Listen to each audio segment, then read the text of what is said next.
বিসমিল্লাহির রহমানির রহিম। প্রিয় দেশবাসী, আসসালামু আলাইকুম। হিজরি 61 সনের পবিত্র এই দিনে ফোরাত নদীর তীরে কারবালার প্রান্তরে মহানবী হজরত মুহাম্মদ সাল্লাল্লাহু আলাইহি সাল্লামের দৌহিত্র হজরত ইমাম হোসেন ও তার পরিবারের সদস্যরা শহীদ হয়েছিলেন। আমি তাদের প্রতি গভীর শ্রদ্ধা জানাচ্ছি। 1975 সালের 15ই আগস্ট বাংলার মাটিতেও জাতির পিতা বঙ্গবন্ধু শেখ মুজিবুর রহমানকে সপরিবারে হত্যা করে আরেক কারবালা বাংলার মাটিতে সৃষ্টি হয়েছিল। যারা শাহাদাত বরণ করেছেন, আমি তাদের প্রতি শ্রদ্ধা জানাচ্ছি। 1971 সালে মহান মুক্তিযুদ্ধের 23 লাখ শহীদ এবং 2 লাখ নির্যাতিতা মা বোনের প্রতি শ্রদ্ধা জানাই। প্রিয় দেশবাসী, আজকে অত্যন্ত বেদনা ভারাক্রান্ত মন নিয়ে আপনাদের সামনে উপস্থিত হয়েছি। লাখো শহীদের রক্তের বিনিময়ে অর্জিত স্বাধীন বাংলাদেশের জনগণের আর্থসামাজিক উন্নয়নের জন্য নিরলসভাবে পরিশ্রম করে যাচ্ছি। বিগত 15 বছরের মধ্যে বাংলাদেশের মানুষের ভাগ্যের পরিবর্তন করতে সক্ষম হয়েছি। শিক্ষা, দীক্ষা, জ্ঞান, বিজ্ঞান, প্রযুক্তি ব্যবহার এবং মানুষের মৌলিক চাহিদা পূরণ করতে অন্ন, বস্ত্র, বাসস্থান, চিকিৎসা, শিক্ষার ব্যবস্থা করে জনগণকে উন্নত জীবন দেওয়ার যাত্রা শুরু করেছি।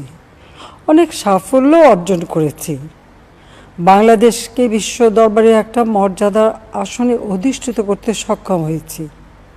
তারপরও আমাদের আরও অনেক দূর যেতে হবে। বাংলাদেশের মানুষ যখন একটু স্বস্তি শান্তিতে ফিরে, যখন তাদের মাঝে এমন কোনো ঘটনা ঘটে যা অত্যন্ত বেদনাদায়ক। 2018 সালে ছাত্র সমাজের আন্দোলনে পরিপ্রেক্ষিতে সরকার সরকারি চাকরিতে কোটা প্রথা বাতিল করে একটা পরিপত্র জারি করে। পরবর্তীকালে মুক্তিযোদ্ধাদের পক্ষ থেকে কোটা বহাল রাখার পক্ষে উচ্চ আদালত 2018 সালে জারি করা সরকারের পরিপত্র বাতিল করে দেয়। সরকারের পক্ষ থেকে পরিপত্র বহাল রাখার জন্য সর্বোচ্চ আদালতে আপিল করা হয় এবং মহামান্য আদালত শুনানির দিন ধার্য করে। এ সময় ছাত্ররা কোটা সংস্কারের দাবি নিয়ে আবারও আন্দোলন শুরু করে। এই আন্দোলনের শুরু থেকেই সরকার যথেষ্ট ধৈর্য ও সহনশীলতা প্রদর্শন করেছে, বরং আন্দোলনকারীদের নিরাপত্তা নিশ্চিত করার ক্ষেত্রে পুলিশ সহযোগিতা করে। মহামান্য রাষ্ট্রপতির কাছে যখন আন্দোলনকারীরা স্মারকলিপি প্রদান করার ইচ্ছা প্রকাশ করে, সেক্ষেত্রে তাদের সুযোগ করে দেওয়া হয় এবং নিরাপত্তারও ব্যবস্থা নেওয়া হয়। অত্যন্ত পরিতাপের বিষয় হলো, কিছু মহল এই আন্দোলনের সুযোগটা নিয়ে অনাকাঙ্ক্ষিত উচ্চাবিলাস চরিতার্থ করার সুযোগ নিয়ে সন্ত্রাসী কর্মকাণ্ডে লিপ্ত হয়। এর ফলে এই কোমলমতি শিক্ষার্থীদের আন্দোলনকে ঘিরে যে সকল ঘটনা ঘটেছে তা খুবই বেদনাদায়ক ও দুঃখজনক। অহেতুক কতগুলি মূল্যবান জীবন ঝরে গেল। আপনজন হারাবার বেদনা যে কত কষ্টের তা আমার থেকে আর কে বেশি জানে।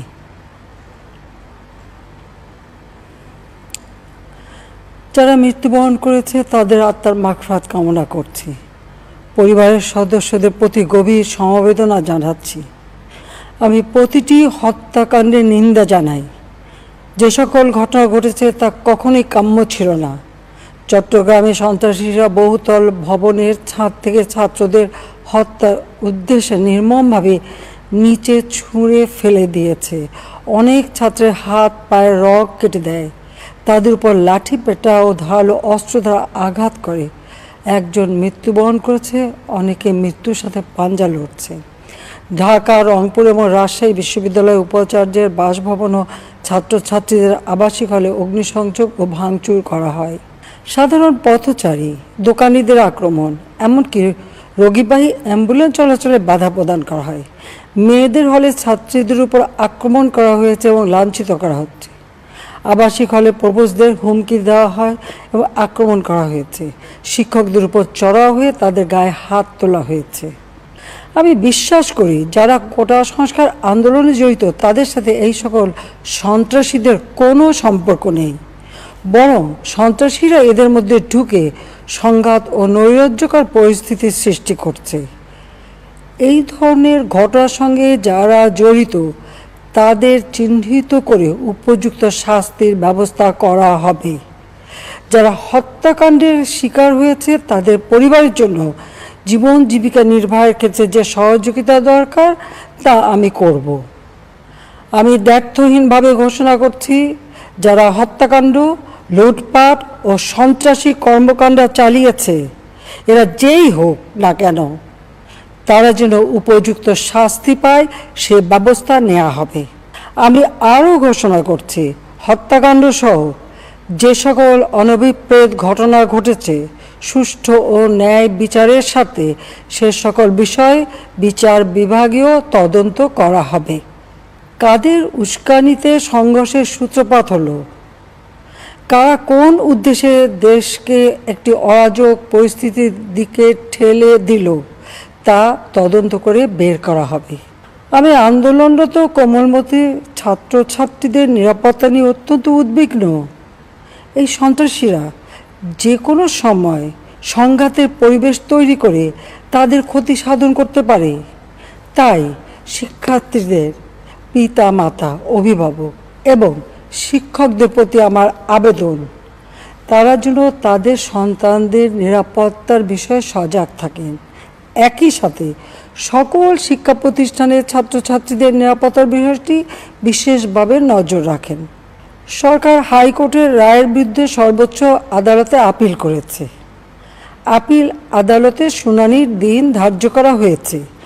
আদালত শিক্ষার্থীদের কোনো বক্তব্য থাকলে তা শোনার সুযোগ সৃষ্টি করে দিয়েছে। এই আইনি প্রক্রিয়ার মাধ্যমে সমস্যা সমাধানের সুযোগ রয়েছে। এই আইন প্রক্রিয়া সমাধানের সুযোগ থাকা সত্ত্বেও রাস্তায় আন্দোলনে নেমে দুষ্কৃতিকারীদের সংঘাতের সুযোগ করে দেবেন না। সর্বোচ্চ আদালতের রায় আসা পর্যন্ত ধৈর্য ধরে অপেক্ষা করার জন্য আমি সকলকে বিশেষভাবে অনুরোধ জানাচ্ছি। আমার বিশ্বাস আমাদের ছাত্র সমাজ উচ্চ আদালত থেকে ন্যায় বিচারই পাবে, তাদের হতাশ হতে হবে না ইনশাল্লাহ। মুক্তিযুদ্ধের চেতনায় আমাদের প্রিয় মাতৃভূমিকে সকলের সহযোগিতায় স্মার্ট বাংলাদেশ হিসেবে গড়ে তুলব। আমি আবারও এই অনাকাঙ্ক্ষিত ঘটনায় যারা নিহত হয়েছেন তাদের জন্য গভীর দুঃখ প্রকাশ করছি এবং পরিবারের সদস্যদের প্রতি আমার সমবেদনা জানাচ্ছি। খোদা হাফেজ। জয় বাংলা, জয় বঙ্গবন্ধু। বাংলাদেশ চিরজীবী হোক।